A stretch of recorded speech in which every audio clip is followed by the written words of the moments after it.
Hello and welcome. I'm Rita McGrath and I'm here with Ron Boire. And we're hoping to introduce you to a core concept from the discovery-driven growth methodology, which is discovery-driven planning. A little bit about me, longtime professor at Columbia Business School, and am now working on creating a tools company called Valise. And Ron and I are partnering in that. So Ron, maybe you should say hello. Oh, hello. Great to be here with everybody. My name is Ron Boire. I have spent most of my career on the operations side. So while Rita is the brilliant strategist and expert on innovation, I'm the guy who knows how to make it all work. So former public company CEO and now a partner with Rita and Valise. So discovery-driven planning had its origins in a mystery, which is, why is it that so many really smart, successful, wonderful companies get into such deep, dark trouble when they try to go into growth areas that are new to them? And I started studying them, and they found their way into what I call my flops file. You have to lose your parent company at least $50 million to get into my flops file. And there are some very great, notable historical examples, like Webvan, right? $1.5 billion to prove that we hadn't yet figured out how to get groceries to people's houses. Or one of my all-time favorites, Trojan's estimable effort to make condoms in variable sizes. And it turns out, you know, with that product category, you kind of have to start at extra large and work your way up. Revlon's Vital Radiance line of cosmetics, cosmetics designed for ladies of a certain age, whom it turns out are not amused at being reminded of this by the cosmetics counter. We want hope, people. We want hope. And it doesn't change even with the passage of time. So a couple of years ago, we had Quibi, $2 billion to prove that the 10-minute video format was not something that millennials craved. That was a bit of an upset. And after that, Zillow just retreating from the market for home flipping on the mistaken belief that you could make money using their computer-generated algorithms to price and buy homes. And they actually offered to buy homes for people from the Zestimate. And anybody who's ever looked up the Zestimate for your home knows how wildly off it is. And so this all got me and my colleague at the time thinking, well, why is that? You know, why do we keep making the same mistake over and over and over again? And what we realized was that every single one of these ventures was planned as though it were a regular product launch, you know, an incremental change over the existing business. And they had these characteristics, right? Untested assumptions taken as facts, very few opportunities for low commitment testing. Leaders often personally associated with a particular strategic direction, right? Like, I'm going to deliver this thing in fourth quarter, you know, come or hell or high water, right? All the money up front, so a huge upfront investment, and very few opportunities for low commitment testing or pivoting. In other words, they were making these big commitments right up front, right at the beginning of the venture. And Ron, I wonder if you'd be interested in commenting on the psychology of how those things get going, because you've really seen it. Yeah, I mean, you have this phrase called the CEO's pet duck. I think, these things are launched by people who are very smart, right? And they're in this business. And I think Zillow is a great example. You have super smart people, very, very committed. An idea starts to roll. And in the case of Zillow, it literally was the CEO's pet duck. It started from the very top. And, you have a brilliant CEO putting in this case, some of his own money. How could he possibly be wrong? So one of the things that Rita and I were discussing just today actually is state of the art versus state of the art. State of the art is we have one big bet, right? And it's like, we're going to build this boat, and if the boat sinks, we're all dead. So state of the art in innovation looks more like we're going to build a lot of little boats and make sure that at least some of them float and some of us make it through to the other side of this thing. Mm-hmm. But I'm also fond of saying that, CEOs are people too. And they have huge egos, and they don't like to be wrong. And almost all of these cases can be drawn back to somebody who had a really smart idea, but beyond the idea didn't do the homework. Simple things like the reverse income statement, But emotion and intellect combined in a lot of these cases to launch an idea, but not in fact launch it in a way that would be smart and preserve the optionality of the idea. And Zillow is, I think, a fantastic example of that. It is. Yeah, it really is. So let's think about what different would look like. Because here's an interesting case, right? This is another failed venture that was a partnership between Anheuser-Busch and Keurig. And the concept was cocktails in like a pod, and you'd put it in this machine that you had at home, and it would make you bartender grade cocktails at home. And I mean, on the surface, that doesn't sound like a bad idea, but the way that they went into it was they started with the technology. So they started with, let's bring on food scientists, let's bring on formularies, let's look at things like shelf life, let's line up distribution. They didn't test the market.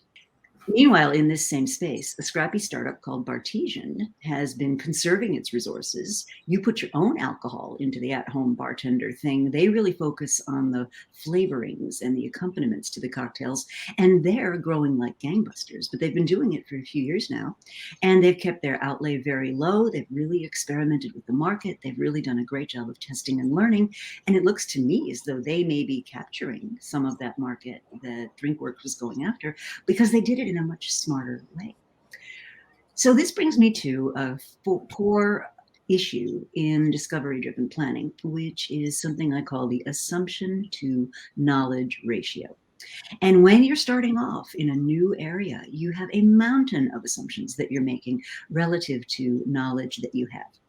And human beings are dreadful at assumptions. So the first thing about assumptions is we tend to forget them. You ask somebody 6 months after a major decision has been made, well, what were you thinking when you did that? And I, most of the time, can't tell you, right? What were we thinking at the time? So the assumptions sort of get lost, which is one of the reasons in this process we really encourage you to document them somehow. Second thing about certain assumptions is they turn into facts in our head. And all of a sudden, reality stops mattering. And what we're thinking about is this assumption, right? People are going to want cocktails in a pod, and it's variety of cocktails that matter. And I really, really want to be able to have my guests making cocktails for themselves when I invite them over, and these assumptions become like reality. And without testing them, you really can't know whether this is going to happen or not. So the whole discovery-driven planning technique involves planning to learn at the lowest possible cost. And it has the following steps to it. Define what success would look like before you start. And the brutal truth is, if you're a big company, like with revenues in the billions, well, think about it. To make a difference to $1 billion company, you have to be able to be a $100 million business, right? At least. So that's a way of weeding out a lot of ideas that aren't promising right from the very beginning. So define success before you start. Next, do some benchmarking. So you've defined success, you've implied a business model. What does that business model suggest for the reality of this project? Next, let's get operational. Now we go into Ron's world, right? How many guys putting up how many billboards are you going to need to get the word out about this thing that you're building, right? And as you're doing that, you're going to be making assumptions. What do we want you to do? Write them down. And the key to this whole process is managing by key checkpoints, where a checkpoint is something that's going to teach you a lot. And that could be an event you construct. So creating a prototype, for example, that could be an event that gets constructed for you by something unexpected happening in your world. But it's a moment in time at which you're going to pause and ask that question. Are our initial assumptions still valid? Have we learned something that would suggest we should change our direction? And so instead of this one big bang, right, what you're going to budget to, what you're going to plan to is the next checkpoint, and then the one after that, and the one after that. Another key thing to remember is embarking on a new venture does not mean you have to carry it all the way through to conclusion. It means you have to take the next step. And only if the next step suggests the steps after that are going to be worthwhile do you continue. So I think it's a really important discipline that companies need to adopt. So what does defining success look like? And you can do this a number of ways. It could be profits. It's pretty typical. It could be revenues. It could be a position in an emerging market. But let's get clarity about what that is. I'm remembering, Ron, the other day we were talking to one of our clients, and I asked what I thought was a simple question. So you've been working on this thing since 2017. What are you going for? What's your success outreach? Do you remember what they said? Yeah, they they said they wanted to improve their market position or something kind of vague like that. I think going back to kind of the setup, the failure to fail to me along checkpoints and in large organizations clearly becomes a problem. The organization we were talking to really was kind of obsessed with the idea that they had this technology, and because they had this technology, it had to succeed, as opposed to learning along the way how to best apply the technology. And just because the first objective doesn't work doesn't mean it's a failure. I mean, you learn from it. Your team learns how to work as a team. You have applications that can come out of that, and I think they're a great example of that. Absolutely, absolutely. So let's do some math. Right. And I'd like to tell the story. This is a real story, a large chemical company, and they had not been doing discovery-driven planning up to this point. And I was invited to give a seminar for all of the venture leaders. There were about 12 of them, of the big projects that these guys were proposing, would get them into new growth areas. And so I said to the organizer, well, I'm happy to do one of your real plans as the teaching case for the course if you'd like me to do that. And he said, oh, that's a great idea. And he sends me this case. Okay, here's the case. We're a chemical company. We make stuff, millions of pounds of stuff. Some of that stuff goes into fibers. Fibers get turned into textiles, and textiles are then chosen by designers to make clothing, which gets sold in department stores to people like you and me, right? And here's the proposal. We're going to vertically integrate forward into selling white label apparel that's going to be sold in department stores all over the United States and then the world. And that's the idea. Without knowing anything more, what do you think of this idea? First of all, what gives you a right to play in apparel? But secondly, if you were going to go to all the trouble to diversify your business, please don't let it be in apparel. It's like the strategist's worst nightmare. The competitive edges last for nanoseconds, and it's literally fashion, so it's very fickle. Very few protection for your profits. It's just a terrible sector of the economy to be putting a lot of your bets on. I mean, you're a chemical company. Go into something nice and big and safe that is obscure and that I would never use for a teaching case because it's too complicated to explain, right? Well, anyway, my job was not to tell them they were out of their minds. My job was to teach them discovery-driven planning. So I dutifully sent a bunch of our MBA interns off to the library to do kind of a rough addressable market look at this business. And what we found right there in black and white in the spreadsheets accompanying the quantifications of fantasy that were in their PowerPoint decks, what we found was that by year 5, to make year 5 plan numbers, they would have to sell 1 out of every 6 garments sold in the United States of America. Terrible industry, terrible position, and a wildly unrealistic market share projection. And so I'm like, okay, I've seen this before, right? We know where this is going. It's exactly nowhere. So I called the organizer back and I said, could I just take this one offline? Because I don't like to embarrass people. And the person who was running this, it's not their fault, right? It's just that they're using the wrong approach to try to deal with something that's fundamentally uncertain. Well, anyway, the organizer says, oh, it'll be a fabulous learning experience. No, I think we'll get a lot out of this. And I'm like, I know what this day is going to be like. And we did the workshop. It wasn't a very happy day. And so here's the defense of this venture leader. He said, oh, we're going to manufacture in the maquiladoras just inside Mexico. And that means we're going to have faster, turnaround than the incumbents who have to ship all the way from Asia and blah, blah, blah, blah. Oh, the other assumption in the plan, no competitive reaction. We're just going to let you eat up 1/6 of the market. And we're be happy with that, right?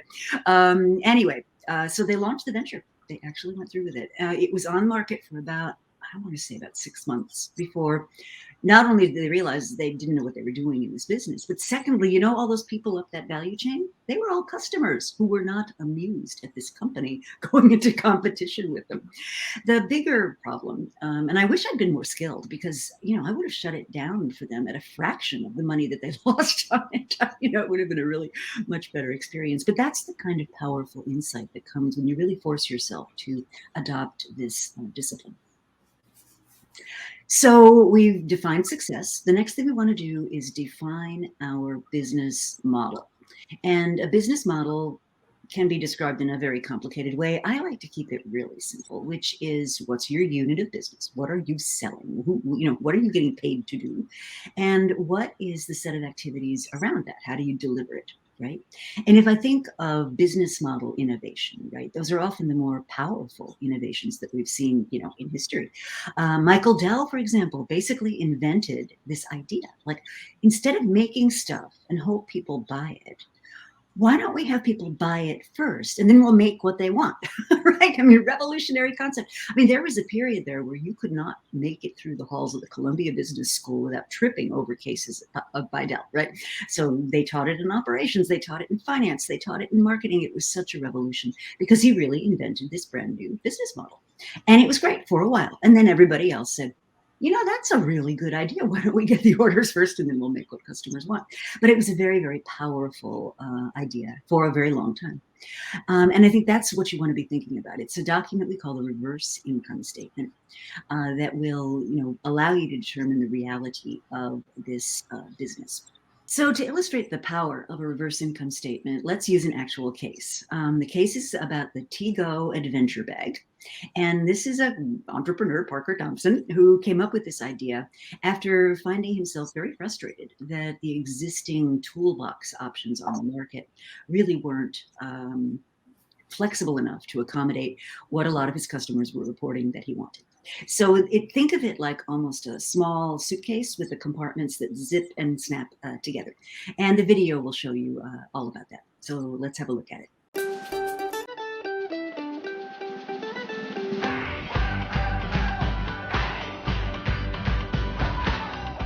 We are Tego, and with your help, we make products for adventurers.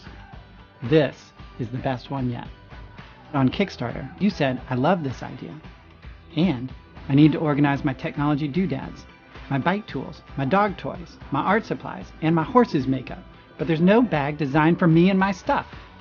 So how do you make a bag that's perfectly different for everyone? Well, challenge accepted.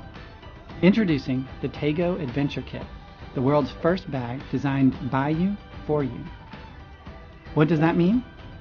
7 sections, for now, that you slide together to create hundreds of carry options for your stuff. Tego adapts itself to you, not the other way around. And just to make sure the slides are as durable as the rest of the bag, we tested them 5,000 times. The 7 sections include a waterproof compartment, 2 mesh zipper pockets, plenty of elastic straps, cord wraps, 2 big mouth pockets, and even an exterior pocket, all to organize essentials of any shape and size. It's tough, durable, and machine washable. Load it up, roll it up, and everything will be exactly where you packed it, safely separated from petri dishes. I mean, countertops. You can hang it, lay it flat, or drape it on anything handy. It still handles toiletries effortlessly. But now, it fits everything else you carry. Mascara and bike tools, dongles and dog toys, chargers and cables, utensils and stencils, spices and devices. Okay, you get it. Best of all, Tego is a purchase with purpose. We're climate neutral certified, and every roll is made from 2.7 recycled soda bottles. Tego is for everyone who adventures. Commuters, parents, travelers, artists, mechanics, and you. Whether your adventure is fly fishing or working on that next novel, we organize adventure. Thanks to you. This is our 3rd campaign, and hopefully the biggest one yet. As we say a lot, every good idea we've had came from you. Thank you for letting us turn your frustrations into solutions for you, for us, and the planet. Let's roll.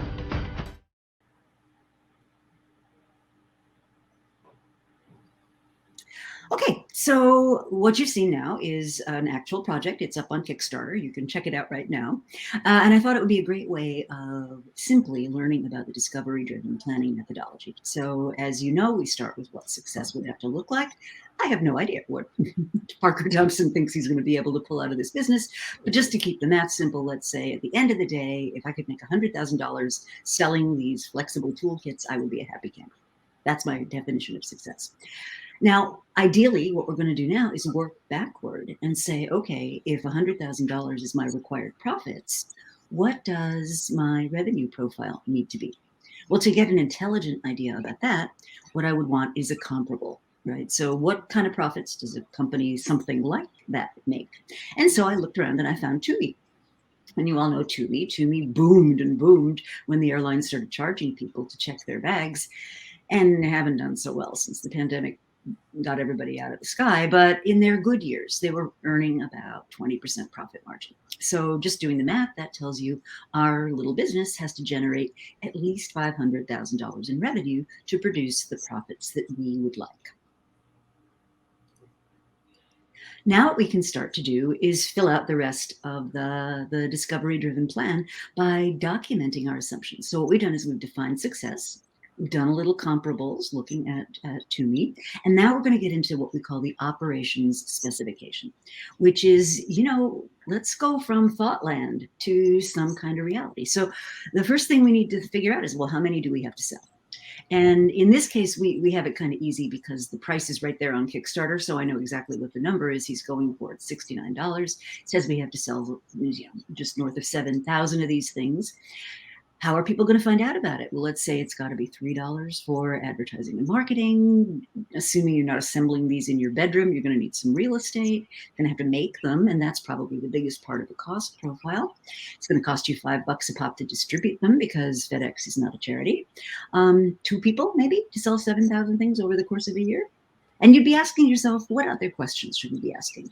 And as Ron is fond of saying, let's do some math together, right? Let's see what would have to be true. And so very often what you get to at this stage is a spreadsheet, and I call it the allowable cost analysis. And what that says is, if I want to earn $100,000, I'm going to generate revenue of $500,000. It means I can't spend more than $400,000 if I want to meet my goals. And so the first spreadsheet I did really blew up. Not only did I not make my $100,000, I was like seriously in the red. Now, does that mean you give up? Well, sometimes, sometimes what that means is it's a fatal flaw. This is never going to work. That assumption is never going to be held up. But sometimes this sparks your creativity. And you say, well, maybe there's something I could do with advertising and marketing. Maybe I can make a viral video, or something, the way Dollar Shave Club did when they launched. Maybe I don't need 2 people. Maybe I need just a contract person, or maybe I can outsource my my deliveries to somebody who's willing to do it, for a little less than I'd have to pay a premium service. So you now start to push on the model. But what you can see is now you're talking about real stuff. You're not doing this crazy thing I see so many companies doing, which is saying, the market for 3D printed nutrition supplements is $3 billion by 2024. And all we need is 2% of that market. If you ever see an argument like that for a project, it means they haven't done the discipline. They haven't done the thinking. And it's been used to justify, I don't know, around everything from, probably, that was probably the Quibi market, right? Well, the creativity you're not looking for here is spreadsheet creativity, which is the most common kind. So the way you fix this typically is you just take up your sales number and all of a sudden you're getting more profit, or, cut your cost of manufacturing. So what you're really trying to force here is the tough decisions, and force those tough decisions before you've spent any money beyond a couple hours of your time building a little income statement. Yeah, exactly. So back to the drawing board. And again, now if I was reporting to Ron, right, he being a pretty excellent manager would be saying to me, Prithee, where do you find evidence for this? On what basis are you basing this assumption, right? And if I say, well, I asked my mom, that's not a good answer. What you really want is to be able to have, a customer ordered it. That's a really good answer, right? So my second spreadsheet's a bit better. I have a slim possibility of hitting my numbers. It's still a little on the shaky side, right? If I make certain assumptions. Now, I have no idea what the actual numbers are behind this business, but you can begin to see how you can work with the numbers to get yourself some stuff to test. And that's what you're going to be doing at the next checkpoint. Ron, were you trying to jump in here? Well, I was just saying that this is where you go and get your own data, right? So as much as I loved my mom, she clearly was not where I would go to figure out the sales forecast, right? And what happens here is it's the friend of the friend. It's like, oh, would you buy this? And you frequently see this where, of course, I would buy that because I don't want to offend Rita and tell her idea is not the smartest thing I've ever seen. So you're really looking for data that is like someone would actually do something. Right. So your friends at that chemical company could have asked some questions of their customers up the value chain and say, would you actually sell this? Go to Macy's and say, would you sell something that had X chemical company on the label, and see what happens, right? Those are very easy things to do. Then, okay, well, give me a purchase order for this great sweater that I'm making from the chemicals. And if they go, well, just kidding, I can't give you a purchase order, then your data says zero, right? Right. And if you think about a lot of great companies, they got started by entrepreneurs testing the market this way. Zappos very famously got started because its founder had this idea, maybe would people buy shoes on the internet? And so what he did was he created a website and offered a few shoes for sale. And when someone said, yes, I'd like to buy one, he literally went down to his local, Foot Locker or something and bought the shoes and mailed them out himself. But what he had there was market validation of the idea. And that's what we really are looking for. Yeah, in the digital world, that's increasingly easy to do. In the old physical world, there's famous stories about inventors that would make a prototype, stick it in their pocket, and go to a retailer and try to sell it. Akio Morita did that with his first transistor radio. It's a very famous story. Yeah. And once he got the orders, he went and built the radios and shipped them to America. Exactly. So the key idea here is, rather than one big monolithic plan, what you're actually doing is creating a whole series of mini plans to test the different elements of your business model, and give yourself permission to iterate, because you're going to be smarter with each trip around that iteration. So the whole idea behind discovery-driven planning is you're combining these little bets with reality about finance. And you're creating a business model even as you're creating a financial business model, without exposing yourself to a whole lot of risk. Now, a couple of things to remember is we're not planning in a monolith. We're not planning, 5 years out. We're planning probably in short bursts. And you want to fund that way as well. And here's another mistake big companies make. They say, well, I see a $750 million opportunity, and I'll give you $5 million to go chase it down, right? No, give us 200,000 to do some market tests, maybe hire an intern, do some mock-ups, do some stuff like that before you get the big bucks, right? Because having a lot of money up front provokes all the wrong behavior, right? It causes the team to want to continue. It causes pressure to show results too early. And kiss of death is if you get put in somebody's next year budget number and you haven't even figured out product market fit yet. I mean, that's awful.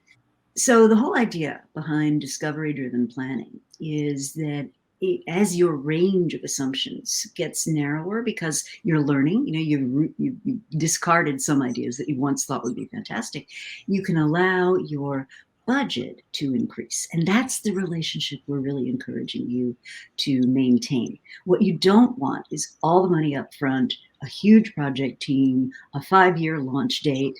I mean, I've just seen so many things go wrong with that. So a couple of key things to remember. The first thing to remember is, when you are in a high assumption to knowledge situation, you're not going to get anywhere by declaring what's true. You're going to get somewhere by defining and learning about what's true. So making and testing hypotheses that are reasonable, fast, and at lowest cost. Second is, you really need to be able to entertain the possibility that this thing, whatever you're planning for, may not proceed, right? And that's okay. Well, you need a lot of tries to get something to actually work. So I think that's the second one that's really important. Third, this is a discipline. I think when people think about innovation, they think about, people in black turtlenecks in the middle of the night conjuring stuff out of silicon chips or something. It's not like that at all.